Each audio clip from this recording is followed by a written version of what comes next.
நாடு அதை நாடு அதை நாடாவிட்டால் ஏது வீடு நாடு அதை நாடு அதை நாடாவிட்டால் ஏது வீடு நாடு அதை நாடு அதை நாடாவிட்டால் ஏது வீடு பாடும் பொழுதெல்லாம் அதையே பாடு பாடும் பொழுதெல்லாம் அதையே பாடு மானம் பெரிதென்று வாழும் பண்பாடு மானம் பெரிதென்று வாழும் பண்பாடு நாடு அதை நாடு அதை நாடாவிட்டால் ஏது வீடு பாலைவனம் என்ற போதும் நம் நாடு பாறை மலை கூட நம் எல்லை கோடு பாலைவனம் என்ற போதும் நம் நாடு பாறை மலை கூட நம் எல்லை கோடு ஆறு நிலம் பாய்ந்து விளையாடும் தோட்டம் வீர சமுதாயமே எங்கள் கூட்டம் ஆறு நிலம் பாய்ந்து விளையாடும் தோட்டம் வீர சமுதாயமே எங்கள் கூட்டம் நாடு அதை நாடு அதை நாடாவிட்டால் ஏது வீடு வானம் குலமாந்தர் முகம் பார்த்ததில்லை வஞ்ச நிலவெங்கள் மனம் பார்த்ததில்லை வானம் குலமாந்தர் முகம் பார்த்ததில்லை வஞ்ச நிலவெங்கள் மனம் பார்த்ததில்லை வீரர் விழி தாழ்ந்து நிலம் பார்த்ததில்லை வெற்றி திருமாது நடை போடும் எல்லை வீரர் விழி தாழ்ந்து நிலம் பார்த்ததில்லை வெற்றி திருமாது நடை போடும் எல்லை நாடு அதை நாடு அதை நாடாவிட்டால் ஏது வீடு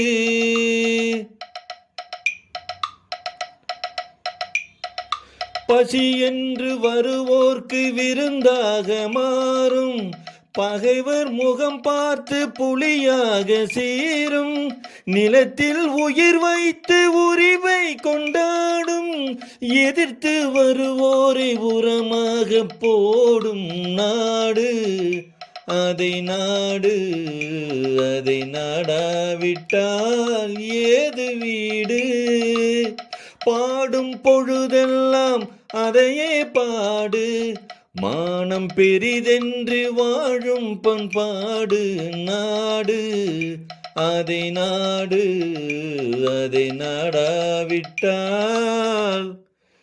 ஏது வீடு சிந்து நதியின் மீசை நிலவினிலே சேரணன் நாட்டிலம் பெண்களுடனே சுந்தர தெலுங்கினில் பாட்டிசைத்து தோணிகளோட்டி விளையாடி வருவோ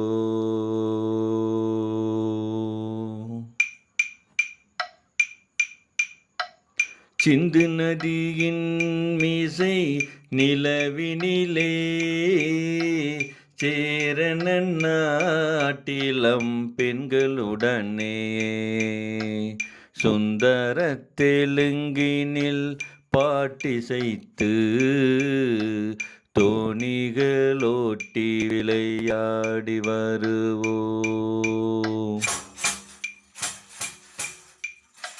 சிந்து நதியின் மீசை நிலவினிலே சேரன நாட்டிலம் பெண்களுடனே சுந்தர தெலுங்கினில் பாட்டிசைத்து தோணிகளோட்டி விளையாடி வருவோம். சிந்து நதியின் மீசை நிலவினிலே சேரன நாட்டிலம் பெண்களுடனே கங்கை நதி புறத்து கோதுமை பண்டம், கங்கை நதி புறத்து கோதுமை பண்டம் காவிரி வெற்றிலைக்கு மாறு கொள்வோம். சிங்க மராட்டியர்த்தம் கவிதை கொண்டு சேரத்து தந்தங்கள் பரிசளிப்போம். சிங்க மராட்டியர்த்தம் கவிதை கொண்டு சேரத்து தந்தங்கள் பரிசளிப்போம். சிந்து நதியின் மிசை நிலவினிலே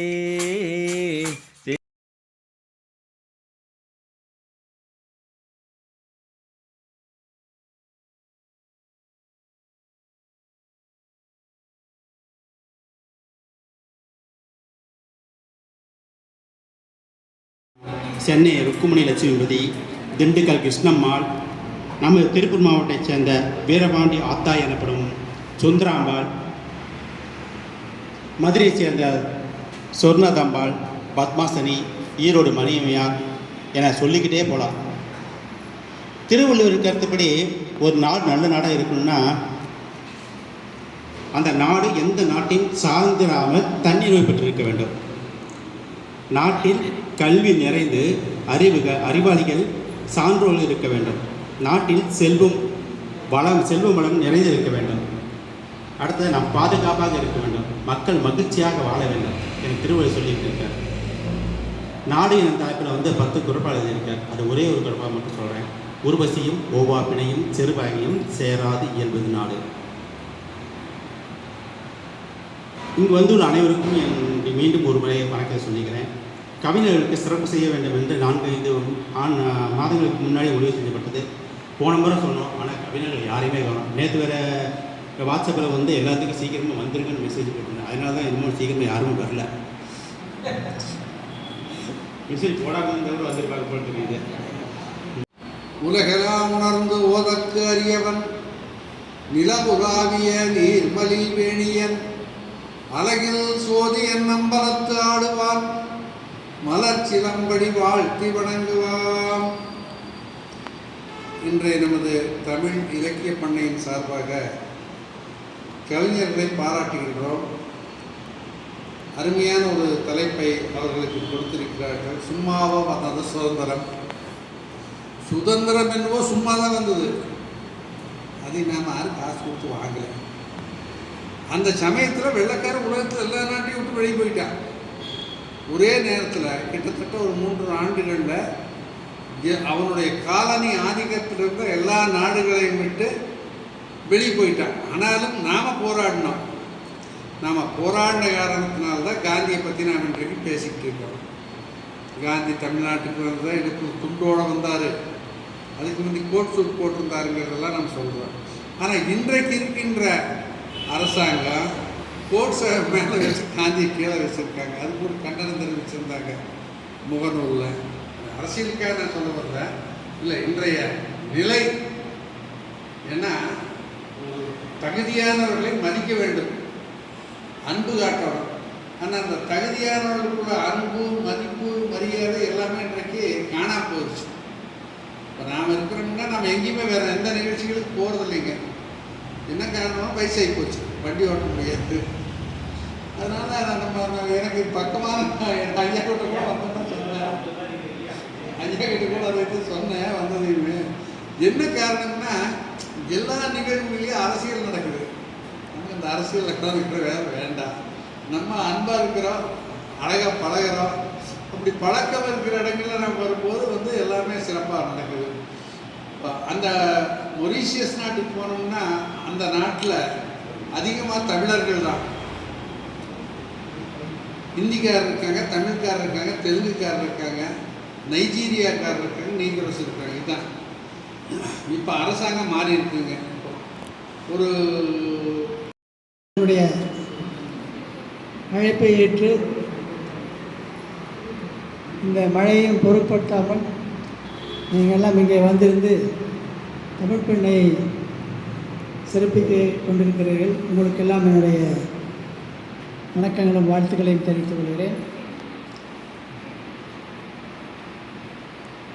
சிவதாசன் கேட்டதுக்கெனங்க நாம் கொஞ்சம் கவியரங்கத்தை முன்னத்தே வச்சோம். ஆனால் கவிஞர்கள் எல்லாம் வரமாட்டேங்கிறாங்க, லேட்டாக வர்றாங்க. பேர் கொடுத்து ரொம்ப தாமதமாக தான் கொடுத்துருக்காங்க.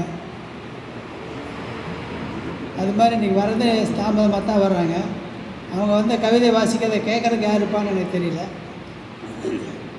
இது ஒரு நல்ல பழக்கத்தை ஒரு 10 நிமிடம் 20 நிமிடம் இருந்தால் கூட பரவாயில்ல. நம்ம 10:30 மணிக்கு ஆரம்பிக்கிறோம். 10:30 மணிக்கு கூட வரல அப்படின்னா அந்த நிகழ்ச்சி உங்களுக்காக மட்டுமா நடக்குது? நீங்கள் ஒருத்தர் மட்டும் பேசுகிறக்கான நிகழ்ச்சினா நீங்கள் நாங்களாம் உட்காந்து கேட்குற நிகழ்ச்சி இல்லை. ஐயா சொன்ன மாதிரி யாரோ ஒருத்தர் 1 மணி நேரம் 2 மணி நேரம் பேசுகிற மாதிரி நிகழ்ச்சியாக தானே எப்போனா போகலாம் வரலாம்.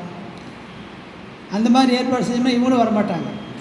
நம்ம கவிஞர்களே எழுத்தாளர்களே பாராட்டி ஊக்குவிப்பதால் ஒரு நூல்களில் பெரிய பெரிய அறிஞர்களை கூட்டி கொண்டு நாம் உரையாற்றினால் சொற்பொழிவாற்றினால் யாருமே வர மாட்டாங்க. அதுக்கு ஒரு ஆயிரக்கணக்கான மேடை இருக்கணும், ஆயிரக்கணக்கான நாற்காலிகள் இருக்கணும், பெரிய மாலை மரியாதைலாம் இருக்கணும். அந்த மாதிரி நிகழ்ச்சியெல்லாம் நம்ம நடத்தக்கூடாது. நடத்தினாலும் அது நமக்கு பயன்படாது. நான் வந்து ஐயா சொன்ன மாதிரி அன்பினால் ஆவது ஆகாதது என்று எதுவுமே இல்லை. அன்பில்லாரெல்லாம் பிறர்க்குரியர் தமக்குரியர். அன்புடையார் என்றும் தமக்குரியர். அன்பிலார் எல்லாம் பிறர்க்குரியர், அன்புடையார் என்றும்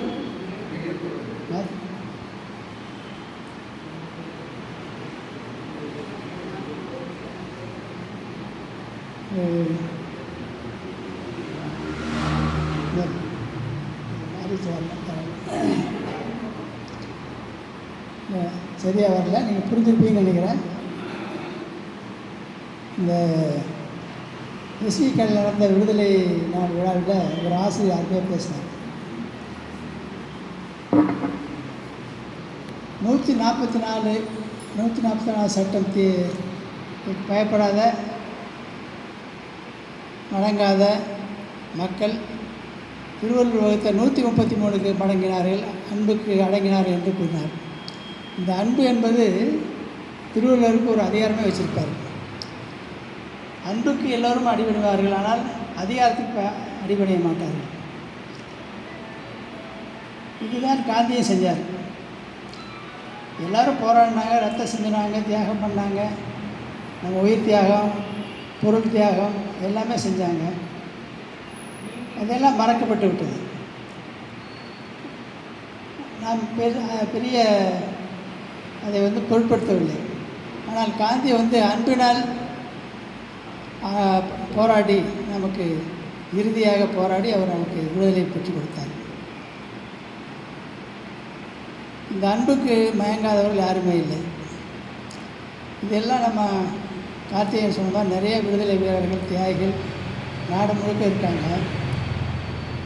நான் ஒன்று மட்டும் சொல்லிக்க விரும்புகிறேன். நாம் வந்து இந்த தியாகிகளையும் தமிழ் சான்றோர்களையும் நாட்டுக்காக உழைத்தவர்களையும் என்றுமே அவருடைய வரலாறை நாம் மறக்கக்கூடாது.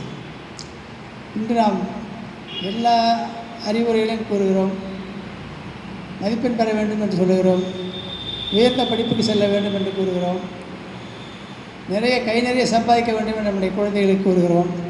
ஆனால் நம்முடைய நாட்டின் உலகத்தின் வரலாற்றை நமக்கு அவர்களுக்கு அறிமுகப்படுத்துவதில்லை. வரலாறு தெரியாத ஒரு நாடும் ஒரு தேசமும் ஒரு குடும்பமும் வருங்காலத்தில் அவர்கள் அடையாளம் தெரியாமல் சென்றுள்ளார். சுதந்திர தின வாழ்த்துக்களை தெரிவித்துக் கொள்கிறேன். கொஞ்சம் திருக்குறள் பேசி ரொம்ப நாள் ஆச்சு.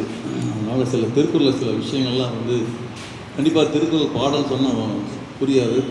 திருக்குறளில் சில விளக்கங்கள்லாம் சில விஷயங்கள்லாம் ரொம்ப நாள் ஆய்வு செய்து வைத்திருக்கேன். அது நிறைய கூட்டங்களில் பேசுகிறதில்ல, இங்கே மட்டும்தான் வர்றேன். ஏன்னா நேரம் இருக்காது. அதனால் சில விஷயங்கள் திருக்குறளிலிருந்து இப்போ சொல்கிறேன். மனோரமாக இருக்கிறவங்களுக்கு ரொம்ப பயன்படும்.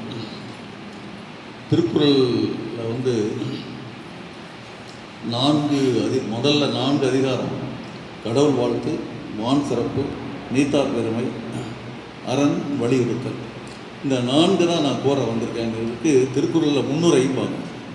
அதில் திருக்குறள் எடுத்து பார்த்தீங்கன்னா இந்த 4க்கு மேலே பாயிரம் அப்படின்னு போட்டிருக்கும். இந்த பாயிரம் சொல்ல வந்தவர் அரண் அப்படின்னு சொல்லியிருக்கலாம். அரண் வலியுறுத்தல் அப்படிங்கிற ஒரு வார்த்தை யூஸ் பண்ணுறாரு. ஏன்னா உலகத்தில் மிகவும் வலிமையானது அறம். ஏன் வலிமையானதுன்னா, அறம் வேறு கடவுள் வேறு அல்ல. அறம் தான் கடவுள், கடவுள் தான் அறம். ஏன்னா உருவம் இல்லாத இறைவனுடைய உருவம் அறம் தான். வைக்கிறேன்.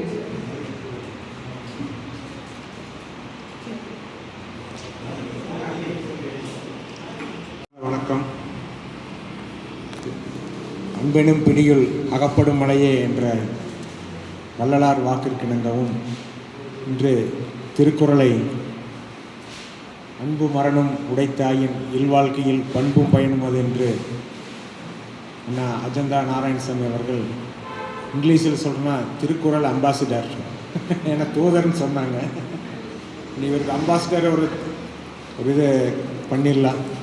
மகிழ்ச்சி. எனது மகனுக்கு திருமணம் அடுத்த வருகின்ற ஆகஸ்ட் 26ஆம் தேதி மணிமகாலில் நடைபெறுகிறது. அதற்கு நான் பத்திரிகையில் கொண்டு வந்தேன்.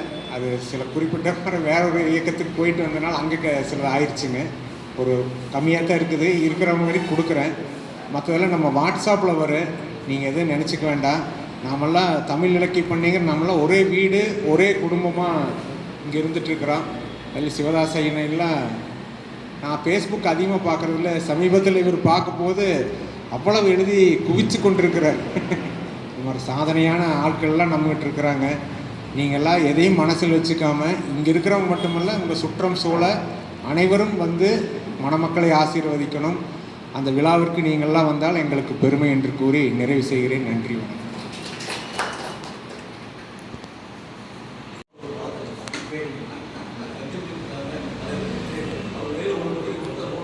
தலைப்பு: சும்மாவா வந்தது சுதந்திரம். கவிஞர் மருத்துவர் சத்யகலா அவர்களை அன்புடன் அழைக்கிறோம் கவிதை வாசிக்க.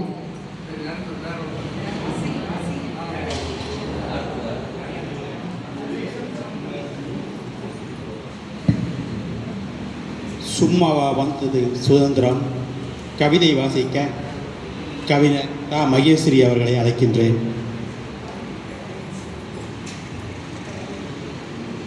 சுடும் நெருப்பை எரித்து கடும் இன்னல்களை தாங்கி சுருக்கு கயிற்றுகளை சுதந்திரத்திற்காக சுகமாய் ஏற்று சுதந்திரத்திற்காக போராடி சுதந்திர காற்றை சுவாசிக்காமலே உயிர் தியாகம் செய்திட்ட சுதந்திர போராட்ட வீரர்களுக்கு என் வீர வணக்கம். பல உயிர்கள் தியாகம் செய்து உயிர் பெற்றது நம் தேசம். மந்திரத்தாலும் தந்திரத்தாலும் பெற்றதல்ல நம் சுதந்திரம். உதிரத்தாலும் உயிர் தியாகத்தாலும் பெற்றது நம் சுதந்திரம். ஏக்கத்திலும் தூக்கத்திலும் விழித்ததல்ல நம் சுதந்திரம். கவி ஏற்றத்திலும் கனவு மாற்றத்திலும் விழிந்தது நம் சுதந்திரம். வீட்டு பிள்ளைகளிடம் சொல்லி வளர்ப்போம், சும்மா கிடைக்கவில்லை இந்த சுதந்திரம். வீட்டு பிள்ளைகளிடம் சொல்லி வளர்ப்போம், சும்மா கிடைக்கவில்லை இந்த சுதந்திரம். பல சுமை தாங்கிகளின் சுருக்கு கயிற்றால் கிடைத்தது என, பல சுமை தாங்கிகளின் சுருக்கு கயிற்றால் என ஏதோ சுதந்திரம் கிடைத்தது என இனிப்பு கொடுத்து கொண்டாடுவதை விட்டு, ஏதோ சுதந்திரம் கிடைத்தது என இனிப்பு கொடுத்து கொண்டாடுவதை விட்டு எப்படி சுதந்திரம் கிடைத்தது என்பதை உணர்ந்து கொண்டாடுவோம். குருதி சிந்தி பெற்ற சுதந்திரம் இறுதி வரை காப்போம். குருதி சிந்தி பெற்ற சுதந்திரம் இறுதி வரை காப்போம். வேற்றுமையில் ஒற்றுமை நம் பெருமை இறுதி வரை பேணி காப்போம். வேற்றுமையில் ஒற்றுமை நம் பெருமை இறுதி வரை பேணி காப்போம். தேசம் மீது நேசம் கொண்ட அனைவருக்கும் என் இதயம் நிறைந்த சுதந்திர தின நல்வாழ்த்துக்கள். வாய்ப்பளித்தமைக்கு நன்றி. அடுத்ததாக கவிஞர் மருத்துவர் சத்தியகலாமாவை அன்புடன் அழைக்கின்றோம்.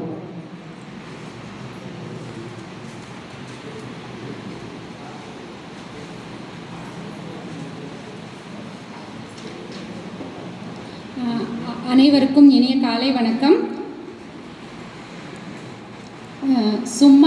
அனைவருக்கும் 79வது சுதந்திர தின வாழ்த்துக்கள். சும்மாவா வந்தது சுதந்திரம்? எத்தனை தலைவர்கள், எத்தனை இயக்கங்கள், எத்தனை தியாகிகள், எத்தனை சீர்திருத்தங்கள், எத்தனை அர்ப்பணிப்பு, எத்தனை ஆர்ப்பாட்டம், எத்தனை அர்ப்பணிப்பு, எத்தனை ஆர்ப்பாட்டம். சும்மாவா வந்தது சுதந்திரம்? தெரியுமா உங்களுக்கு? கத்தியின்றி ரத்தமின்றி யுத்தம் ஒன்று நடந்தது. சும்மாவா வந்தது சுதந்திரம்? மகாத்மா காந்தியின் உப்பு சத்தியாகிரகம், அது நம் சுதந்திர போராட்டத்தின் ஆணிவேர்.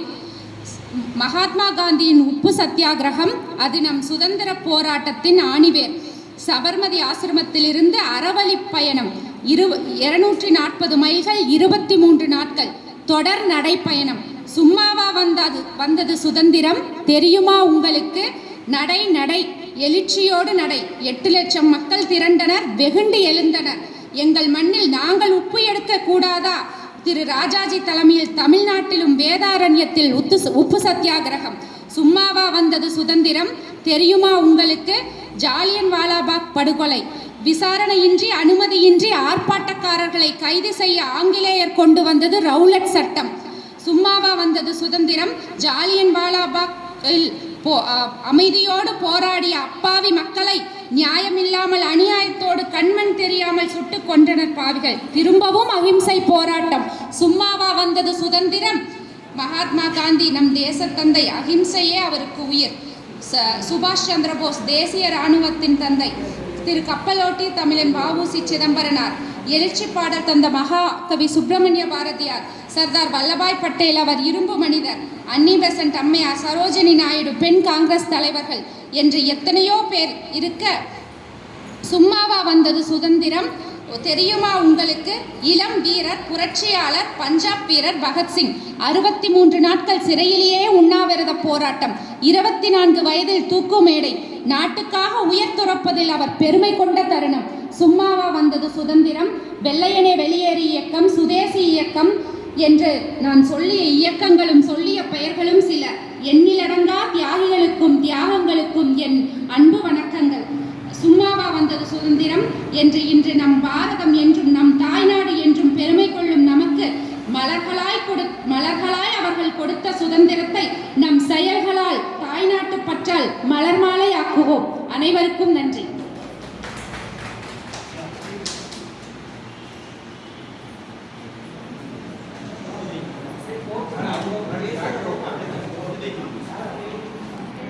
கவிதை சொன்ன மருத்துவர் கவிஞர் சத்தியகலா அவர்களுக்கு நன்றிகள். கவிஞர் வின்சென்ட் ஐயாவை அன்புடன் அழைக்க, கவிதை வாசிக்க கவிஞர் மாயாவி மனோகர் ஐயாவை அன்புடன் அழைக்கின்றோம்.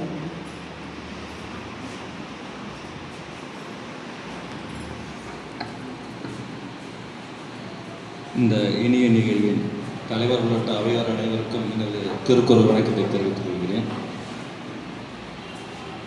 இத்தனை நேரம் கவிதைகள் வாசிக்கப்பட்டது எல்லாம் கவிதை பெற்றது, சுதந்திரம் பெற்றது எப்படி என்பதை பற்றிய ஒரு மையப்பொருளாக வைத்து வாசிக்கப்பட்டது. நான் சற்று வித்தியாசமாக எழுதியிருக்கிறேன், கேளுங்களேன். வெள்ளையனே வெளியேறு இயக்கமாய் வெடித்தோமே, சுதேசி இயக்கம் கண்டதால் எம் முன்னோரை எட்டி உதைத்தானே, கொன்று குவித்தானே. வரிகொடா இயக்கமாய் ஆர்ப்பரித்தோமே, ஒத்துழையாமை இயக்கம் கொண்டோமே, ஆடிப்போன ஆங்கிலேயன் ஓடியே போனான். கேளீர் ஒரு கதை. கல்வன் ஒருவன் நம் இல்லம் புகுந்தான், நம் தொல்லை கண்டவன் ஓடியே விட்டான். கல்வன் ஒருவன் நம் இல்லம் புகுந்தான், நம் தொல்லை கண்டவன் ஓடியே விட்டான். தன் அங்கையை விட்டுவிட்டு நம் இல்லம் புகுந்த கள்வன் ஓடிவிட்டான், தன் அங்கியை நம் வீட்டிலேயே விட்டுவிட்டு. அதை எடுத்து தினம் அணிவது எப்படியோ அப்படித்தான் இதுவும். அது முறையா, நீதியா? போகட்டும், வயிற்றுப் பிழப்புக்கு ஏதேனும் தின்ன வேண்டுமோ? கள்வனின் அங்கியை, அதாவது ஆங்கிலேயனின் ஆங்கிலத்தை அணியும் மானமுள்ள மனிதா, நம் முன்னோரை கொன்ற ஆங்கிலேயனை ஆறத்தழுவி, நம் முன்னோரை கொன்ற ஆங்கிலேயனை ஆறத்தழுவி அவனிட்ட ஆங்கிலத்தை வேதமாய் ஓதிக்கொள் உன் பிழைப்புக்கு.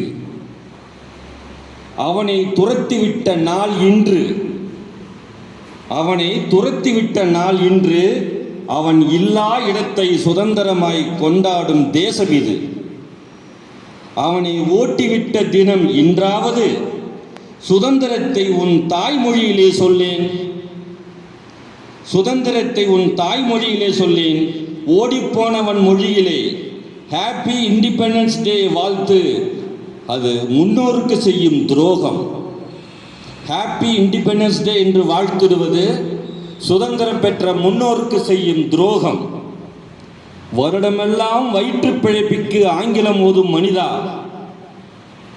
கள்வனை விரட்டிய தினமாவது, அதாவது அவன் ஆங்கிலத்தை கள்வனை விரட்டிய தினமாவது அவன் ஆங்கிலத்தை அணியாதிருப்போமே, அதுதானே முறையும் கூட.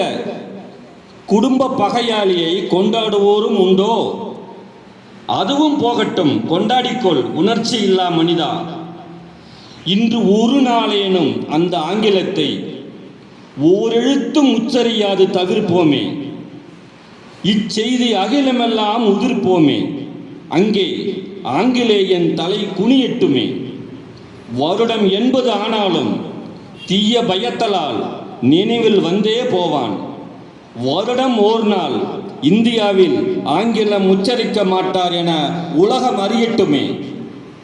இன்று ஒரு நாள் அவன் தலை குட்டுப்பட்டு குனியட்டுமே. முன்னோருக்கு நெய்வேத்தியம் எடுத்தார் போல் நாம் சுதந்திரம் ஆனந்தம் காண்போமே. மாறுமா தேசம் அறியேன், ஆனால் தாய்மொழி வெல்லும் ஓர் நாள். நன்றி, வணக்கம்.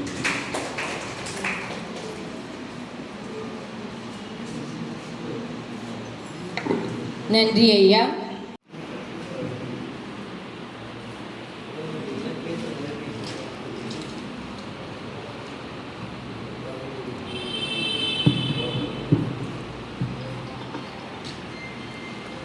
தவத்திரு சுந்தரராச அடிகளாருக்கு என் முதல் வணக்கம். எனது மரியாதைக்குரிய மருத்துவர் ஐயா அவர்களுக்கும் என் நெஞ்சார்ந்த வணக்கம். அன்புள்ளம் கொண்ட உங்கள் அனைவருக்கும் எனது பணிவான வணக்கம். மறவாதிருப்போம் ஆகஸ்ட் 15. எண்ணி பார்க்கிறேன், இந்திய நாடு சுதந்திரம் பெற்றதை பெருமையோடு எண்ணி பார்க்கிறேன். வெள்ளையர் ஆட்சியில் வென்று மடிந்தனர் இந்திய மக்கள். நல்ல வழிகாட்ட வந்த தெய்வமா மகாத்மா. அவர் சொன்ன வழி நடந்ததால் சுதந்திரம் பெற்றோம். அடிமைகளாயிருந்த மக்கள் ஆர்ப்பரித்து எழுந்தனர் அலைகடலாய். கத்தியின்றி ரத்தமின்றி போராடி வெள்ளையரை வெளியேற்றினோம் நாடு விட்டு. வெள்ளையர் கொடி பறந்த கொடி கம்பத்தில் மூவர்ண கொடிகளை பறக்க விட்டோம். நாட்டில் குலைத்த நல்லவர்களை எந்நாளும் போற்றுவோம். நாம் பெற்ற சுதந்திரத்தை எந்நாளும் காப்போம். உயிருள்ளவரை மறவாதிருப்போம். ஆகஸ்ட் 15 சுதந்திரம் நமது பிறப்புரிமை. மறவாது மனதில் கொள்வோம். வாழ்க சுதந்திரம், வெல்க இந்தியா. வணக்கம். சுந்தரராச அடிகளார் பெற்றுக்கொள்பவர் மோகன்ராம் ஐயா அவர்கள்.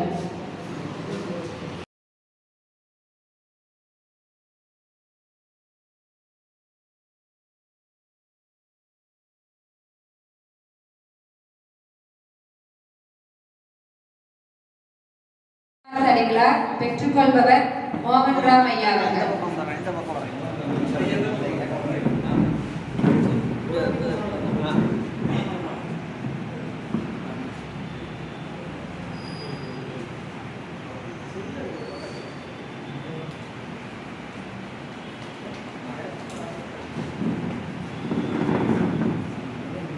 அப்பாவி மனோகர் ஐயாவை அன்புடன் அழைக்கின்றோம்.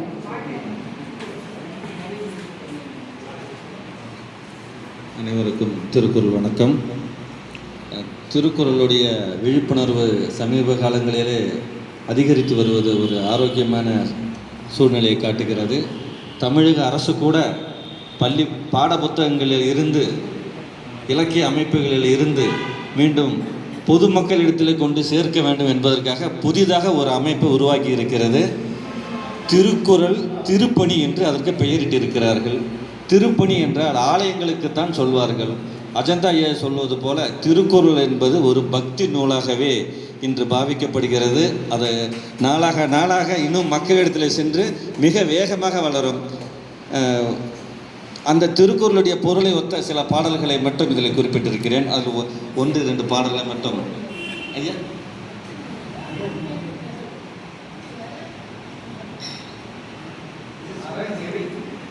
அறநெறி நூல் என்று கொள்வோம். ஆக மொத்தத்தில் திருக்குறள் கீழே இறங்கி கொண்டிருக்கிறது. மேல் மட்டத்தில் இருந்த திருக்குறள் கீழ் மட்டத்தில் இருக்கக்கூடிய சாமானியனிடம் சென்று கொண்டிருக்கிறது. அது ஒரு ஆரோக்கியமான விஷயம். இப்போ இதில் ஏதிலார் குற்றம் போல் தம் குற்றம் காண்கிற்பின் தீதுண்டோ மண்ணும் உயிர்க்கு, மற்ற உயிர்களிடத்தும் அன்பு செலுத்து, நம்மை போலவே மக்களையும் மற்றவர்களையும் மதிக்க வேண்டும். வள்ளலார் கூறியது போல அன்பே ஒழுகு, எல்லோரிடத்தும் அன்பு செலுத்தினால் நாட்டிலே துன்பம் ஏது. அந்த பொருளை மையப்படுத்திய பாடல். தன்மை போல பிறரை இன்னும் தன்மை வேண்டுமே, அந்த தன்மை வர உள்ளத்திலே கருணை வேண்டுமே. பொன்னை போல மனம் படைத்தால் செல்வம் வேறில்லை, இதை புரிந்து கொண்டு நடந்து கொண்டால் நன்மை வேறில்லை. உண்ணாயிருக்க கத்துக்கணும், அந்த உண்மையை சொன்ன ஒத்துக்கணும். ஏதிலார் குற்றம் போல் தம் குற்றம் காண்கிற்பின் தீதுண்டோ மண்ணும் உயிர்க்கு என்ற பொருளை சார்ந்த திரைப்பட பாடல். இன்னும் ஒரே ஒரு பாடல். ஈதல் இசைப்பட வாழ்தல் அதுவல்லது ஊதியம் அல்லது உயிர்க்கு. அடிகளார் ஐயா கேட்டது போல ஈதல் என்பது வார்த்தைகளாலோ செயல்களாலோ பொருளாலோ செய்வது ஈகை. ஏதேனும் ஒரு வகையில் மற்ற உயிர்களுக்கு நாம் பயன்பட வேண்டும். தர்மம் தலை காக்கும் என்ற பாடல். அள்ளி கொடுத்து வாழ்பவன் நெஞ்சம் ஆனந்த பூந்தோப்பு, வாழ்வில் நல்லவர் என்றும் கெடுவதில்லை, இது 4 மறை தீர்ப்பு. செய்த தர்மம் தலை காக்கும், தக்க சமயத்தில் உயிர் காக்கும். ஈகை என்பது எல்லா குணங்களிலும் சிறந்தது என்பது மீண்டும் ஒரு முறை இந்த பாடல் மூலமாக தெரிவித்து விடைபெறுகிறேன். நன்றி.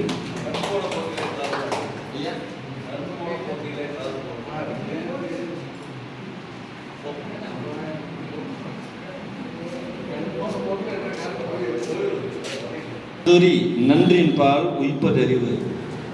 நினைச்ச பக்கம் போறது, நினைச்ச பக்கம் மனசை தாவ விடுவது, கால் போன போக்கிலே போவது, இது எல்லாம் நல்ல இடத்தில் போய் சேராது. அதனால் நம்முடைய பகுத்தறிவை ஆராய்ந்து எந்த ஒரு செயலும் செய்ய வேண்டும் என்பதை வலியுறுத்தும் ஒரு பாடல். கண் போன போக்கிலே கால் போகலாமா, கால் போன போக்கிலே மனம் போகலாமா, மனம் போன போக்கிலே மனிதன் போகலாமா, மனிதன் போன பாதையை மறந்து போகலாமா என்று வரிகள் வருகிறது. நன்றி, வணக்கம்.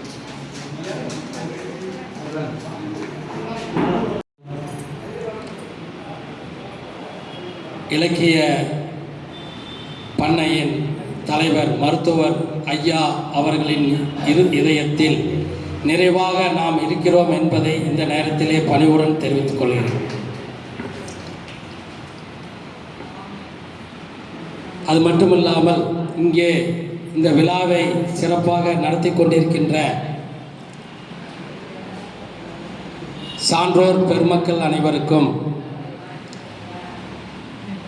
கவிஞர் பெருமக்கள் அனைவருக்கும், சகோதர சகோதரி அவர்களுக்கும் எந்த நிகழ்வாக இருந்தாலும் ஓடோடி வந்து சிறப்பித்து மேடையையும் மட்டுமில்லாமல் பார்வையாளர்களாகவும் அலங்கரித்து தாமும்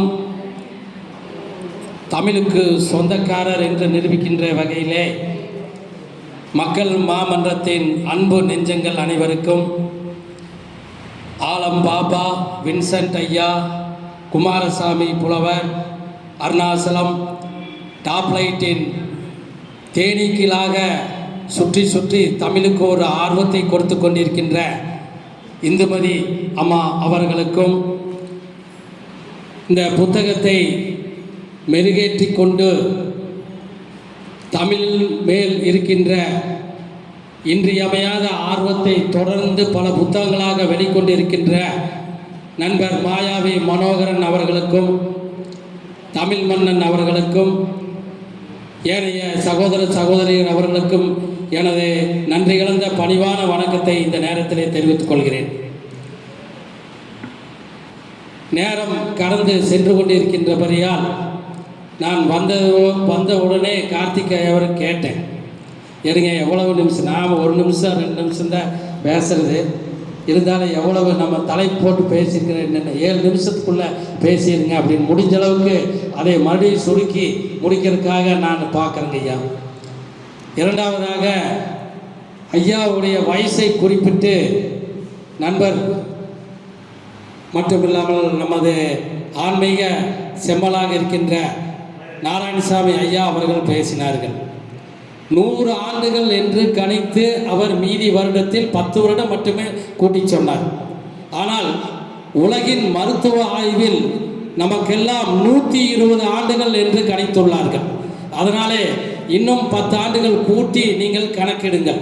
120 ஆண்டு காலம் இங்கே வந்திருக்கின்ற அனைவரும் நீடூடி வாழ வேண்டும் என்று நான் வேண்டுகிறேன். தமிழ் உலகெங்கும் தமிழ் நாம் பரவி கிடைக்கிறது நாம் அறிந்த ஒன்று. மிகவும் சுருக்கமாகவும் நான் அந்த தமிழை பற்றி நான் இங்கே சொல்லுகிறேன். உலகில் எந்த மொழியையும் முன்னெடுத்து நாம் பெயர் சொல்ல முடியாது.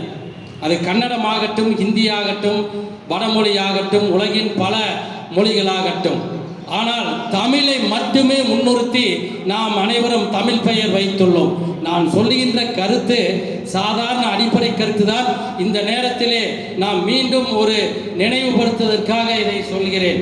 நீங்கள் சிந்தித்து பாருங்கள்.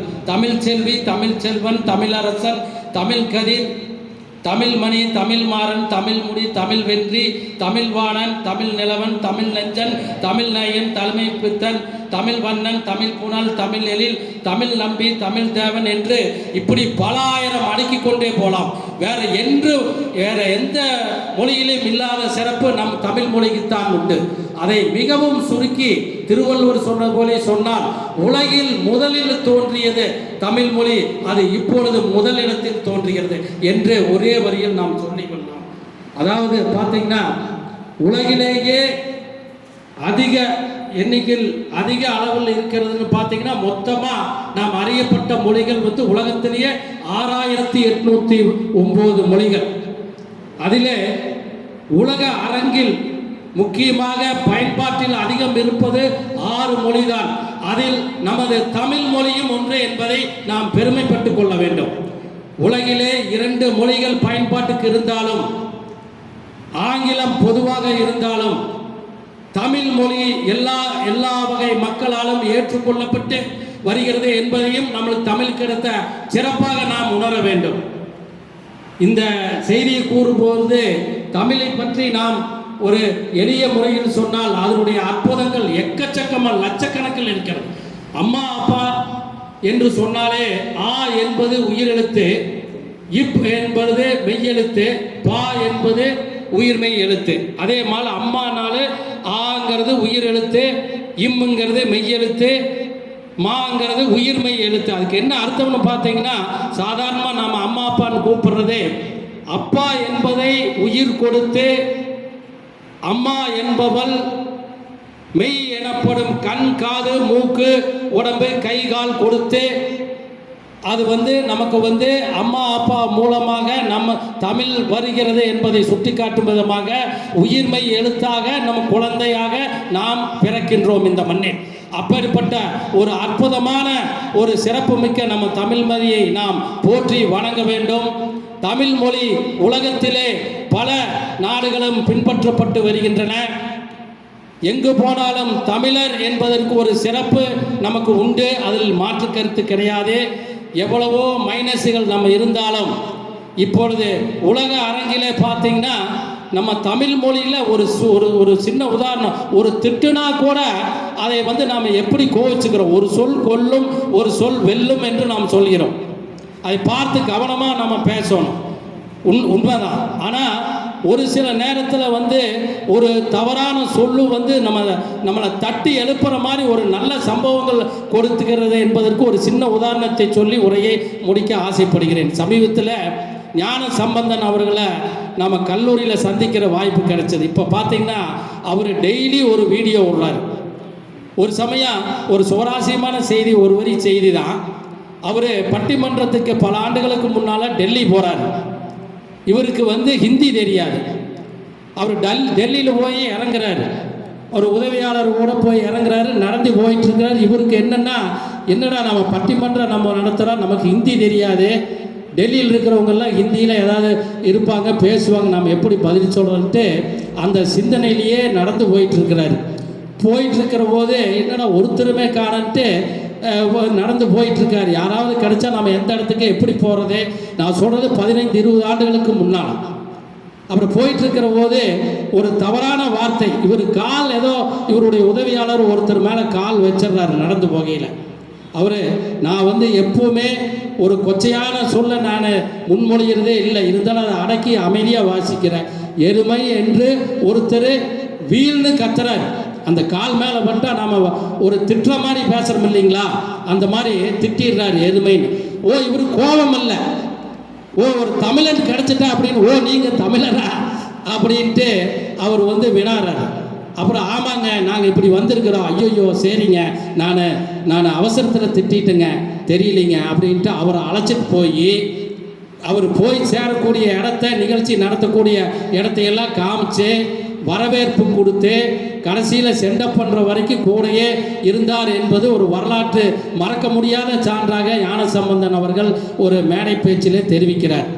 அதனால் தமிழை பார்த்தீங்கன்னா நாம் வந்து எந்த ஒரு செயல்பாடாக இருக்கட்டும், நம்ம ஒரு திட்டதாக இருந்தாலுமே அதை வந்து குழந்தைகளை கோவிச்சுக்காதன்னா அப்படிங்கிற மாதிரி நாம் கொண்டு வர்றது வேறு எந்த மொழியிலும் இல்லை என்பதை நாம் இந்த நேரத்தில் தெரிவித்துக் கொள்கிறேன். அதுபோல் மருத்துவர் ஐயாவாக இங்கே இருக்கிறார். உலகத்திலேயே பார்த்தீங்கன்னா நம்ம இந்தியாவில், அது தமிழ்நாட்டில் தானுங்க நம்ம வந்து வரலாற்று சிறப்பு மிக்க ஒரு ஆலயங்கள் மட்டும் இல்லை, நாம் போற்றப்படக்கூடிய அதிசயங்கள் இருக்குது. அப்படிங்கிறதுக்கு ஒரு தஞ்சை பிரகதீஸ்வரர் கோயில், அதாவது 60 சிவாலயங்களை கண்ட நம்ம ராஜராஜ சோழனுக்கும் ஒரு சின்ன சம்பவம் நடந்தது.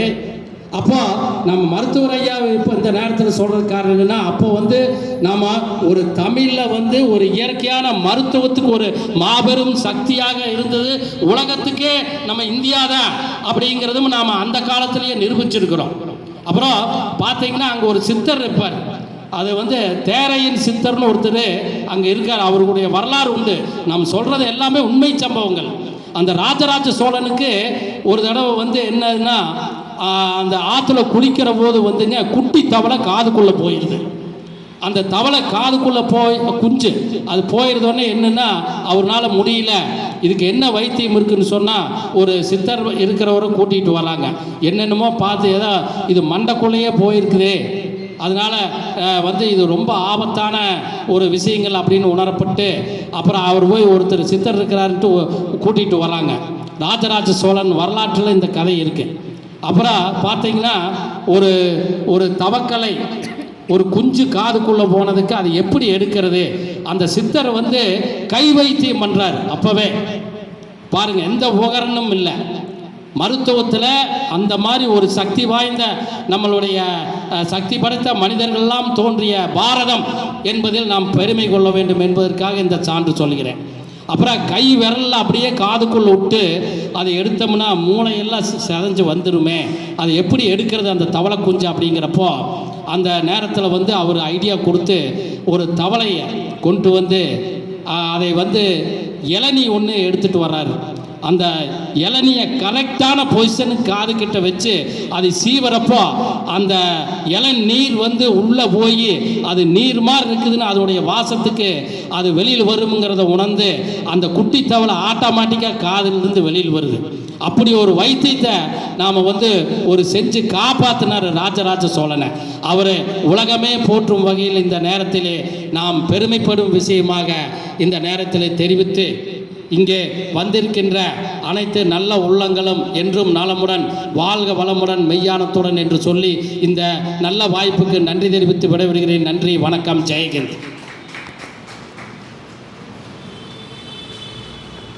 தமிழ் மொழி பற்றி சிறப்பாக கூறியும் பல உண்மை தகவல்களையும் ராஜராஜ சோழனை பற்றியும் கூறிய ஐயா அவர்களுக்கு நன்றி.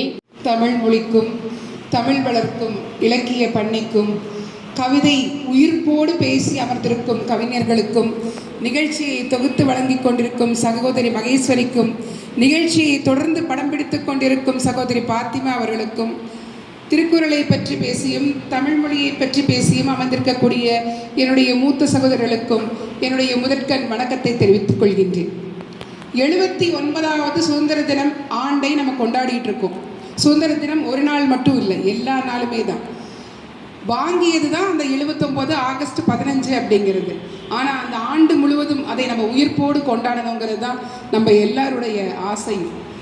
யாருடைய சுயமரியாதைக்கும் பங்கம் விளையக்கூடாதுங்கிறதுக்காக தான் போராடி அத்தனை உரிமைகளை வாங்கி கொடுத்துருக்காங்கங்கிறது இன்னைக்கு கவிஞர்கள் எல்லாருமே அழகாக சொன்னாங்க. எனக்கு ஒவ்வொரு மாதமும் வந்து இலக்கிய பணியில் கொடுக்கக்கூடிய தலைப்புகள் எல்லாம் என்னை வந்து உயிர்ப்போட வச்சுக்கிட்டு இருக்கும். ஒவ்வொரு புத்தகத்தையும் தேடி படிக்கிறதுக்கும் என் தமிழ் மொழி மேலே இருக்கிற பற்றுகளை தெரிந்து கொள்வதற்கும் சங்க இலக்கியம், தொல்காப்பியம், இதுவரை நிறைய அருமையான தலைப்புகள் கொடுத்துருக்காங்க. அதுக்கு நான் முதற்கண் தமிழ் பண்ணைக்கு வணக்கத்தை சொல்லிக்கணும். ஏன்னு கேட்டிங்கன்னா, என்னை வெறும் நூலகராக மட்டும் வைக்காமல் என்னை வந்து எழுத முடியும், பேச முடியும்னு தூண்டி கொண்டு போகிறதுக்கு இந்த தமிழ் பண்ணை ஒரு மிகச்சிறந்த இடத்துல இருக்குது. அதுக்கு நான் ஐயாவுக்கும் செயலாளர் கார்த்தி அவர்களுக்கும் மாயாவை மனோகரன் அண்ணா அவர்களுக்கும் நான் நன்றியை தெரிவிச்சுக்கிறேன். விடுதலை போராட்டத்தில் வந்து தமிழ் பெண்களுடைய முன்னெடுப்பு என்ன, அவங்க என்ன பங்கு எடுத்துக்கிட்டாங்கிற ஒரு அழகான தலைப்பில் பேச சொன்னாங்க. எல்லாருக்குமே நம்ம என்ன நினைப்போம், ஜான்சி ராணி மீறி போனால் வேலு நாச்சியார், தமிழ் சைடு தான் வேலு நாச்சியார் பற்றி தான் எல்லாத்துக்குமே தெரியும். ஆனால் தமிழகத்தில் இருக்கக்கூடிய பெண்கள் என்ன செய்தார்கள் அப்படிங்கும்போது, தமிழகத்தில் இருக்கக்கூடியவங்க வந்து பார்த்திங்கன்னா பிரச்சார பணிகள் பண்ணாங்க. பிக்கெட் இயக்கம்னு சொல்லக்கூடிய இயக்கத்திற்கு எதிராக இது பண்ணாங்க. சத்தியாகிரக, உப்பு சத்தியாகிரகத்தில் கலந்துக்கிட்டாங்க. அந்நிய துணிகளை வந்து எரிக்கிறதுக்காக நிறைய போராடி இருக்காங்க. அதில் நிறைய பெண்களை பற்றி இருக்குது. 15 பெண்களை பற்றி நான் தேர்ந்தெடுத்தேன். ஆனால் அவ்வளவும் பேசுறதுக்கு இங்கே வாய்ப்பு இருக்குமான்னு தெரியாது. நான் வந்த உடனே கார்த்திகிட்ட தான் கேட்டேன், எத்தனை நிமிடங்கள் கொடுப்பீங்க அப்படின்னு சொல்லிட்டு. ஏன்னா மிகச்சிறந்த எங்களுடைய பெண்களின் பங்களிப்பை, எங்களுடைய வருங்காலம் தெரிந்து கொள்ள வேண்டியது மிக அவசியம்.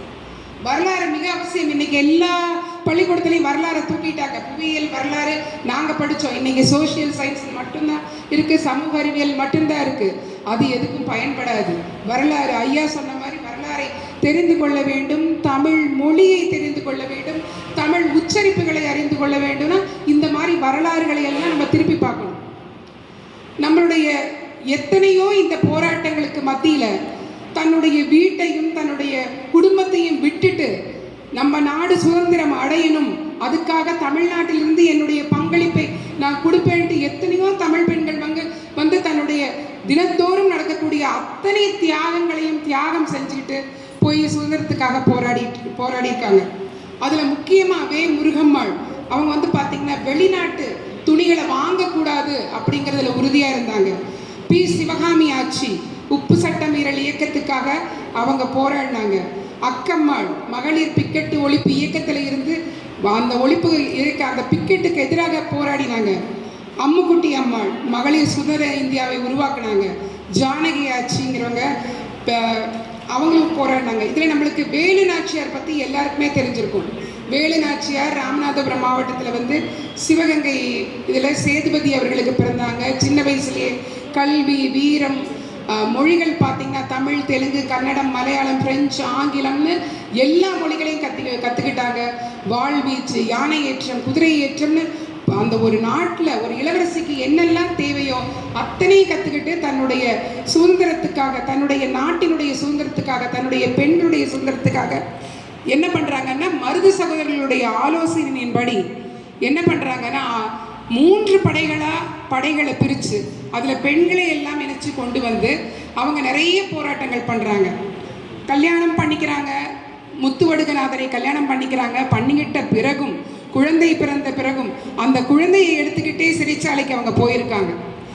8 ஆண்டுகள் வந்து தலைமறைவாக வாழ்ந்திருக்காங்க.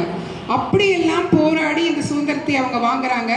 நிறைய தன்னுடைய படை பலத்தை வச்சு 1780 பிரிட்டிஷ் ஆட்சிக்கு எதிராக ஒரு மிகப்பெரிய புயற்சியை அவங்க செய்கிறாங்க. இன்றைக்கும் பார்த்தீங்கன்னா நம்ம சிவகங்கை மாவட்டத்தில் இருக்கக்கூடிய அந்த அரண்மனையில் ராஜராஜேஸ்வரி அந்த ஆலயத்தில் ஒவ்வொரு வருடமும் விஜயதசமி அன்னைக்கு பெண்கள் மட்டுமே பங்கெடுத்து கொள்ளக்கூடிய பூஜை அங்கே நடந்துட்டு இருக்கு. அப்படின்னா நம்மளுடைய வேலு நாச்சியார் அவர்களை வந்து நம்ம வழி நடத்தி அந்த பெண்கள், நம்ம போன்ற இன்னைக்கு இருக்கக்கூடிய பெண்கள் வந்து இதை பார்க்கணும், அந்த நிகழ்வை தெரிஞ்சுக்கணும் அப்படிங்கிறதுக்காக தான். அடுத்தது வந்து பார்த்தீங்க அப்படின்னா கடலூர் காஞ்சனை அம்மாள் வந்து 1890 முத்துநகரில் வந்து பிறக்கிறாங்க. 5ஆம் வகுப்பு வரையும் தான் அவங்களால படிக்க முடியுது. சுதந்திரத்துக்கு போராடுறதுக்காக பெரிய பட்டங்கள் வாங்கணுங்கிற அவசியம் கிடையாது. எப்பவும் என் நாடு, என் மக்கள், என் மொழி, என் இனம்ங்கிற ஒரு உணர்ச்சி இருந்தால் போதும். அதுக்காக அவங்க போராடுறாங்க. தன்னுடைய குடும்ப நிலங்களை எல்லாம் விற்று இந்த போராட்டத்துக்காக காந்தியடிகள்கிட்ட கொண்டு போய் சேர்க்கிறாங்க. 1931 பார்த்தீங்கன்னா சுதந்திர இந்தியாவுக்காக தன்னுடைய மகளிர் காங்கிரஸ் அணியை ஒன்று உருவாக்குறாங்க. அப்போ காந்தியடிகள் சொல்கிறாரு, என் நாட்டுடைய தென்னாட்டினுடைய ராணின்னு அவங்கள சொல்கிறாங்க. யாரை? காஞ்சனை அம்மாளை வந்து தென்னாட்டினுடைய ராணின்னு அழைக்கிறாங்க. இன்றைக்கி எந்த பெண் துணிந்து நம்மளுடைய நகைகளை நம்ம கொடுக்குறோம்? கிடையாது. பிரிட்டிஷ் ஆட்சியில் எல்லாத்தையும் எதிர்த்த மகளிர் இன்றைக்கி வந்து நம்ம உடைகளில் ஆகட்டும், நாகரிகத்தில் ஆகட்டும், இன்னும் நம்ம வந்து பிரிட்டிஷ் பண்பாட்டை தான் பயன்படுத்திக்கிட்டே இருக்கோங்க போது இதை படிக்கும்போது அந்த வேதனையை நான் உணர்ந்தேன். ஆஹா, இன்னும் நம்ம வந்து தெரிஞ்சுக்க வேண்டிய விஷயங்கள் இருக்குது. அதுக்கப்புறம் ருக்மணி லட்சுமிபதி சென்னையில் வந்து 1892 வருஷம் வந்து பிறக்கிறாங்க இவங்க. அதுக்கப்புறம் இந்திய தேசிய காங்கிரஸில் இணைஞ்சிக்கிறாங்க. இந்திய தேசிய காங்கிரஸில் இணைஞ்சு காந்தியடிகள் மேலே அளவு கடந்த ஒரு அபிமானம் அவங்களுக்கு. காந்தியடிகள் வந்து எந்த மாதிரி ஒரு போராட்டம் நடத்துகிறாரு, இந்திய சுதந்திரத்துக்காக நாம் என்ன செய்யணும், காங்கிரஸ்னால் என்ன அப்படிங்கிறதெல்லாம் தெரிஞ்சுக்கிறாங்க. 1934 சென்னை மாகாணத்திலையும் 1937 சட்டமன்றத்திலையும் தேர்தலில் போட்டியிட்டு ஜெயிக்கிறாங்க. போட்டியிட்டு ஜெயிச்சு இந்தியாவில் சட்டமன்றத்தில் சுதந்திர போராட்ட சமயத்தில் தேர்தலில் ஜெயிச்ச முதல் தமிழ் பெண்மணி அப்படிங்கிற பெருமையை வந்து இன்றைக்கும் அவங்க வரலாறு சொல்கிற அளவுக்கு அவங்க நடந்துட்டு இருந்திருக்காங்க. இதுக்கப்புறம் அவங்க சிறை செல்றதுக்கு ஒரு நாள் கூட பயந்ததே கிடையாது. சிறைக்கு போகணும், போராட்டம்னா சிறைக்கு போகணும்னா தாராளமாக நான் போகிறேன். என்னுடைய வீடும் எனக்கு சிறைச்சாலையும் ஒன்று தான். நாட்டுக்காக நான் செய்கிறதுல எந்த ஒரு கவலையும் எனக்கு இல்லைன்னு சொல்கிறாங்க. அதே மாதிரி கிருஷ்ணம்மாள் ஜெகநாதன் சொல்லிட்டு திண்டுக்கல் மாவட்டத்தில் பட்டி வீரம்பட்டியில் வந்து அவங்க பிறக்கிறாங்க. அவங்க தந்தை வந்து சிறு வயதிலேயே இறந்துடுறாங்க. ஆனால் இறந்த போதும் அவங்க என்ன பண்ணுறாங்கன்னா, இந்த இந்திய நாட்டினுடைய சுதந்திரத்துக்காக நம்ம என்னெல்லாம் செய்யணும், எந்த மாதிரி நம்ம பாடுபடணும் அப்படின்ட்டு 1942 வெள்ளையனே வெளியேறு அப்படின்னு ஒரு இயக்கம் கொண்டு வந்த போது சாலைகளில் இறங்கி தன்னுடைய கூக்குரலாலையும் தன்னுடைய பேச்சுக்களாலையும் ரோட்லேயே கூக்குரல் போட்டு போறாங்க. வெள்ளையனே நீ வெளியேறு, எங்களை அடிமைப்படுத்தாதே அப்படின்னு. சிறைக்கு போறாங்க. சிறைக்கு போறதுக்கு அவங்க கொஞ்சம் கூட பயப்படவே இல்லை. தன்னுடைய உடலையோ எதையுமே அவங்க கவலைப்படல. அப்போ அவங்க வந்து ஒரு காதல் பண்ணிட்டு இருக்காங்க. அவங்களுக்கு ஒரு காதல் மலர்ந்திருக்கு. அவங்க என்ன தெரியுமா சொல்றாங்க, என்னுடைய காதல் எனக்கு இப்ப தேவையில்லை, எப்பொழுது என் நாடு சுதந்திரம் பெறுகிறதோ அப்பொழுதே நான் காதல் திருமணம் செய்து கொள்வேன்னு சொல்றாங்க. 1947 நம்மளுடைய இந்தியா சுதந்திரம் அடைகிறது. 1950 அவங்க கல்யாணம் பண்ணிக்கிறாங்க. அதே காதல் திருமணம் பண்ணிக்கிறாங்க. ஒரு காதல் தன்னுடைய நாட்டை காக்கணுங்கிறதுல தான் அவங்களுடைய காதல் முதன்மையா இருந்தது. அதுக்கப்புறம் தான் திருமணத்தில் இருந்தது. இன்னைக்கு யாருக்காது இந்த பெண்களுக்கு நம்மளுக்கு இருக்கா? இல்லை. ஏன்னா அந்த சுதந்திரம் எவ்வளவு கஷ்டப்பட்டு அவங்க வாங்கியிருக்காங்க. இதில் பெண்கள் பாருங்க எவ்வளவு உழைச்சிருக்காங்க. தன்னுடைய நகைகளையும் தன் வீட்டில் இருக்கக்கூடிய பொருட்களையும் தன்னுடைய குழந்தைகளாகட்டும் தன்னுடைய குடும்பமாகட்டும் எல்லாத்தையும் அந்த கடமைகளையும் செஞ்சுட்டு நாட்டிற்காகவும் அவங்க நிறைய கடமைகளை செஞ்சுருக்காங்க. அம்புஜத்தம்மாள்னு சொல்லிட்டு அவங்க சென்னையில் புகழ்பெற்ற வழக்கறிஞர் சீனிவாச ஐயங்காருடைய பெண். அவங்க என்ன பண்ணுறாங்க, ஒரு 16 ஆண்டு காலம் வந்து ரொம்ப செல்வ செழிப்பாக வளர்ந்துட்டே வர்றாங்க. ஏன்னா ஸ்ரீனிவாச ஐயங்கார் வந்து சென்னையில் அப்போ மிகப்பெரிய வழக்கறிஞர், பெரிய சொத்துக்கெல்லாம் அதிபதி. இவங்க நல்ல ஒரு எஜுகேஷன் படிக்கிறாங்க. 16 ஆண்டுகள் கழித்து தன்னுடைய 17வது வயதில் வந்து காந்தியடிகளையும் கஸ்தூரிபா பாயையும் சந்திக்கிறாங்க. என்னடா இத்தனை எளிமையாக காந்தியடிகள் வந்து ஒரு கதர் வேட்டியை கட்டிட்டு இருக்காரு, கஸ்தூரிபா காந்தியும் ஒரு கதர ஆடை அணிஞ்சிட்டு இருக்காங்க, நம்ம மட்டும் ஏன் இவ்வளோ ஒரு ஆடம்பரமான ஒரு இதில் இருக்கணும்? அன்னையில் இருந்து இறக்கும் வரை கதர ஆடைகளை மட்டுமே அணிந்தாங்க அவங்க. அது மட்டும் இல்லை, அந்த கதர ஆடையை தெரு தெருவாக கொண்டு போய் விற்பனை செய்திருக்காங்க. இந்த ஆடைகளை உடுத்துங்க, அந்நிய துணியை வந்து வாங்காதீங்க, அந்த அந்நிய பொருட்களை நம்ம அந்நிய ஆடைகளை நம்ம உபயோகப்படுத்தக்கூடாது, கதர ஆடை தான் மக்களுக்கு எளிமையானது. அப்போ பெண்களை திரட்டுறாங்க இவங்க. பெண்களை திரட்டி அந்நிய பொருட்களை எல்லாம் நம்ம வந்து உபயோகப்படுத்தக்கூடாது அப்படின்னு சொல்றாங்க. பெண்களுக்கு சுதந்திரம்னா என்ன, நாட்டினுடைய சுதந்திரம்னா என்ன அப்படிங்கிறத இவங்க அழகா சொல்றாங்க. அதுக்கப்புறம் நம்ம திருப்பூர்ல 1913 பிறந்த வீரபாண்டி ஆத்தான்னு சொல்லக்கூடிய SN சுந்தராம்பாள் அவர்களை பற்றி படிக்கும்போது ரொம்ப பெருமையாக இருந்தது. ஐயா சொன்ன மாதிரி அவங்களுக்கு ஒரு சிலை இல்லையே, ஏன் நம்ம எல்லாரும் சேர்ந்து சீக்கிரமாகவே அவங்களுக்கு ஒரு சிலை வைக்கக்கூடாதுன்னு தான் என் மனசுக்கு படுது. நிச்சயமாக அதை நம்ம எல்லாரும் செய்வோம். அவங்க பார்த்தீங்கன்னா 1928 இருந்து தன்னுடைய 15 வயசுல காந்தியடிகளுடைய பிரிட்டிஷ் இயக்கத்தில் அவங்க சேர்ந்துக்கிறாங்க. சேர்ந்துட்டு 1941 சத்தியாகிரக போராட்டத்தில் போய் கலந்துகிட்ட முதல் பெண்மணி அப்படிங்கிற பேர் வந்து நம்ம சுந்தராம்பாள் அவர்களுக்கு வந்து இருக்கு. ஏன்னா முதல் சத்தியாகிரக போராட்டங்கிறது ஜெயிலுக்கு போகணும். ஜெயிலுக்கு போனா எத்தனை ஆண்டுகள் உள்ள வச்சிருப்பாங்கன்னே தெரியாது. துணிந்து அவங்க என்ன சொல்றாங்க, என் நாட்டு மக்களுக்காக, என் கூட பிறந்த சகோதரர்களுக்காக நான் வந்து போய் சிறைச்சாலைக்கு போறது எனக்கு எந்த விதத்திலையும் பயமே கிடையாது, நான் போய் இருக்கிறேன்னு சொல்லிட்டு சிறைச்சாலையில போய் இருக்காங்க. எந்த காரணத்து கொண்டும் எதற்காகவும் பயப்படாமல் தைரியமா வெள்ளைக்கார முன்னாடி நின்று பேசுவாங்களா நம்ம சுந்தராம்பாள் அவர்கள். அந்த மண்ணில் நான் பிறந்திருக்கும் போது ரொம்ப பெருமை அடைகிறேன். அதுக்கப்புறம் அம்புஜத்தம்மாள் பற்றி நம்ம பேசிட்டோம். அதுக்கப்புறம் பார்த்தீங்கன்னா சொர்ணத்தம்மாள்னு சொல்லிட்டு மதுரையில் இருக்காங்க. இவங்க மதுரையில் வந்து இயல்பியில் பிறக்கும் போதே அவங்களுடைய குடும்பம் வந்து பார்த்தீங்கன்னா சுதந்திர போராட்ட விஷயங்களை எல்லாம் சொல்லி சொல்லி அம்மாவை வளர்த்துறாங்க. அம்மாவுக்கு இயல்பிலேயே வந்து சுதந்திர போராட்டத்தின் மேலே அதிக அளவு பற்றுதல் வருது. ஓ, சுதந்திரம் என்பது இப்படி இருக்கு, இது நம்ம வந்து கண்டிப்பாக போராடி நம்ம ஜெயிக்கணும் அப்படிங்கும்போது உப்பு சத்தியாகிரகமாகட்டும், அந்த வெள்ளையனே வெளியேறு இயக்கமாகட்டும், அந்த அந்நிய துணி வேண்டான்னு சொல்றாங்க இல்லையா, அந்த இயக்கத்திலேயாகட்டும், எல்லாத்துலேயும் சொன்னத்தம்மா வந்து தன்னை இது பண்ணிக்கிறாங்க. தனிநபர் சத்தியாகிரகம்னு போராட்டம் நடத்துவாங்க அப்ப எல்லாம். அதுல கலந்து கொண்டு தனிநபர் சத்தியாகிரக போராட்டம் நடத்திய முதல் பெண்மணி நம்ம சொன்னத்தம்மாள் மதுரையில. இன்னைக்கும் வந்து அழகர் மலையில ஒரு இரவுல என்ன பண்ணிடுறாங்கன்னா, பிரிட்டிஷ்காரங்க இவங்க ரொம்ப போராடுறாங்க, தனிநபர் போராட்டம் பண்ணிட்டு இருக்காங்க, ஒரு 100 பெண்களை வச்சுக்கிட்டு. பிரிட்டிஷ்காரங்க என்ன பண்ணிடுறாங்கன்னா, இதை படிக்கும்போது என்னை எரியாமல் நான் கண்ணில் எனக்கு கண் கலங்கிடுச்சு. என்ன பண்ணுறாங்கன்னா, எல்லா ஆடைகளையும் உருவிடுறாங்க, நிர்வாணப்படுத்தி. அழகர் மலையில் வந்து அந்த ஒரு இரவு முழுக்க அந்த பெண்களை நிர்வாணப்படுத்தி வச்சுருக்காங்க. எவ்வளோ ஒரு கேவலமான செயல் பாருங்க. தன்னுடைய நிர்வாணங்கள் மாதிரி அவமானமெல்லாம் பட்டு தான் இந்த சுதந்திரம் வந்திருக்கு. அப்படிங்கும் போது இந்த சுதந்திரத்தை நம்ம சரியா பேணி காத்துட்டு இருக்கோமா? நிச்சயமா கிடையாது. இன்னைக்கும் நம்ம வந்து இன்னொரு இடத்துல தான், இன்னொரு பொருளுக்காக தான் ஆசைப்பட்டு உட்காந்துட்டு இருக்கோம். அந்த இரவு முழுக்க அங்கேயே இருந்து, அது மழையோ வெயிலோ பனியோ எதுவோ, அங்க இரவு முழுவதும் இருந்து, அந்த ஒரு இரவு முழுதும் என் நாட்டிற்காக நான் இந்த நிர்வாண குளத்துல இப்படி குமிஞ்சு எல்லாரும் உட்காந்துட்டு இருந்தாங்களாம். முழங்கால் எடுத்து மார்புக்கு பக்கத்தில் வச்சு அந்த 2 கைகளையும் கட்டி உட்காந்துட்டு இருந்தது. அப்படிங்கும்போது என்னால் அது ரொம்ப சகிச்சுக்கவே முடியல. இந்த மாதிரி எல்லாம் கஷ்டப்பட்டு சொன்னத்தம்மாள் வந்து மதுரையில் இன்னைக்கும் அவங்கள பற்றின செய்திகள் இருக்குன்னு சொல்கிறாங்க. அதுக்கப்புறம் பார்த்தீங்கன்னா KP ஜானகி அம்மாள், இவங்களும் மதுரையை சேர்ந்தவங்க தான். இவங்க வந்து ஒருமைப்பாடு வந்து எப்படி ஒரு மகளிருக்குள்ளார ஒரு கூட்டு முயற்சி, ஒரு மகளிர் அணியை திரட்டினா அவங்க என்ன நினைக்கிறாங்க அப்படின்னா, மகளிரை வந்து திரட்டி இந்த நாட்டுக்கு வெள்ளையனை வெளியேற்றுறதுக்கும் சரி, காந்தியடிகளுக்காகவும் சரி, நம்ம எல்லா விஷயமும் போராடி ஜெயிக்கணும் அப்படின்னா மகளிருடைய ஒற்றுமை ரொம்ப முக்கியம் அப்படின்னு சொல்லிட்டு மகளிர் அணியை திரட்டுறாங்க இவங்க. நம்ம ராணியம்மாள் வந்து மகளிர் அணியை திரட்டுறாங்க. தேசிய பாதுகாப்பு சட்டம்னா என்ன அப்படிங்கிறத பற்றி எல்லா தரப்புலையும் போய் எல்லா இடங்களுக்கும் போய் அதை பற்றி பரப்பிட்டு இருக்காங்க.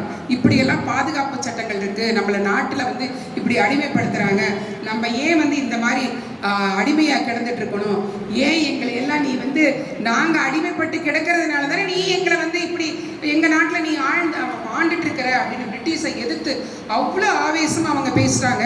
அவ்வளோ ஒரு அருமையான அந்த ராணியம்மாள் மதுரை பாருங்கள், எவ்வளோ பேர் அந்த மதுரையில் பிறந்திருக்காங்க. மதுரை மீனாட்சி ஆண்ட ஒரு அழகான ஊர். அந்த ஊரில் தமிழையும் வளர்த்திட்டு இருக்காங்க, சுதந்திரத்துக்காகவும் அத்தனை போராடி இருக்காங்க. அதுக்கப்புறம் பத்மாசினி அம்மாள், இவங்களையெல்லாம் பற்றி நீங்கள் கேள்விப்பட்டிருப்பீங்களா? நான் சொல்கிற பேரெல்லாம் நீங்கள் கேள்விப்பட்டிருக்கீங்களா? ஏன்னா நானே சில பேர் தான் கேள்விப்பட்டிருந்தேன், சில பேரை கேள்விப்படவே முடியல. இப்போ இவங்க எல்லாரும் தமிழகத்தில் வந்து அப்போ இந்த அளவுக்கு பாடுபட்டிருக்காங்க. எங்கேயோ டெல்லியில் கொடியேற்றுறதுக்காக கிடையாதுங்க. இங்கே இருக்கக்கூடிய ஒவ்வொரு ஆணாகட்டும் பெண்ணாகட்டும் குழந்தைகளாகட்டும் எல்லாருமே சம உரிமையான சுதந்திரத்தில் இருக்கணும்னு போராடி இருக்காங்க. மதுரையில் இவங்க என்ன பண்ணுறாங்கன்னா பிரச்சாரத்துக்காக போகிறாங்க. 1927 நிலம், தன்னுடைய நிலங்களை எல்லாத்தையும் என்ன பண்ணுறாங்கன்னா காந்தியடிகளுடைய அந்த இயக்கத்துக்காக நம்ம கொடுக்கணும் அப்படிங்கிறதுக்காக யாருக்கிட்டையும் கேட்காம அவங்க அப்பாட்ட சொல்கிறாங்க, என்னுடைய பங்கு என்ன இருக்கோ அந்த நிலங்களை கொடுங்க, நான் விற்று காந்தியடிகளுக்கு கொடுக்க போகிறேன். எப்படி சொல்கிறாங்க பாருங்கள், என்னுடைய பங்கு என்ன இருக்கோ அதை கொடுங்க, அதை நான் விற்று காந்தியடிகளுக்கு கொடுக்குறேன்னு.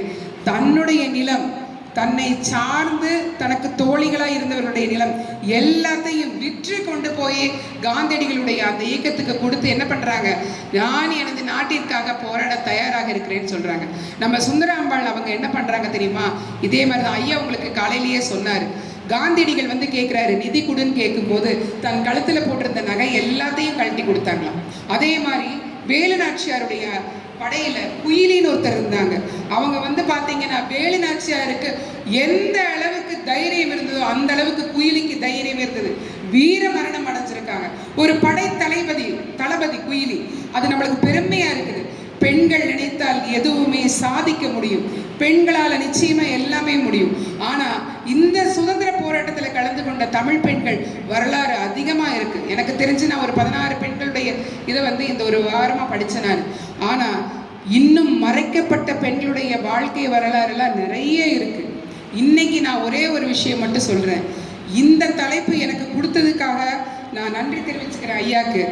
இனிமேல் இங்க இருக்கக்கூடிய பெண்கள் நம்மளுடைய குழந்தைங்களுக்கு நம்மளுடைய தமிழையும் திருக்குறளையும் நாட்டுப்பற்றையும் சூழலையும் முக்கியமாக விவசாயத்தையும் பற்றி சொல்லிக் கொடுக்கணும். உணவை வீணாக்க கூடாது அப்படிங்கிறது. இதை நம்ம பண்ணாலே பக்கத்தில் இருக்கிற ஆந்திராக்கோ கேரளாக்கோ கர்நாடகா கூட நம்ம போக வேண்டியதில்லை. நம்ம தமிழகத்தை நம்ம அருமையாக கொண்டு வந்துக்கலாம்.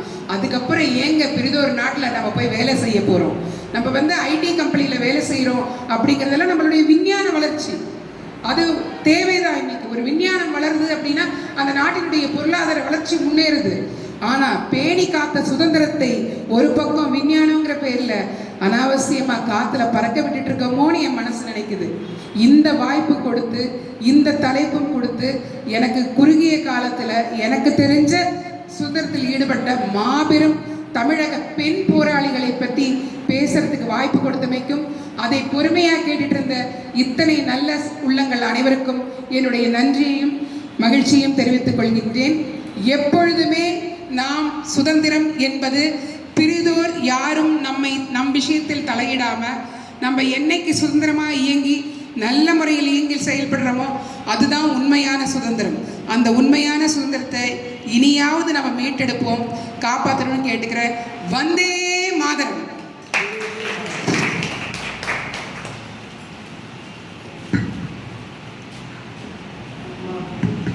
மலர்மன்னன் அவர்களை மேடைக்கு அழைக்கிறேன்.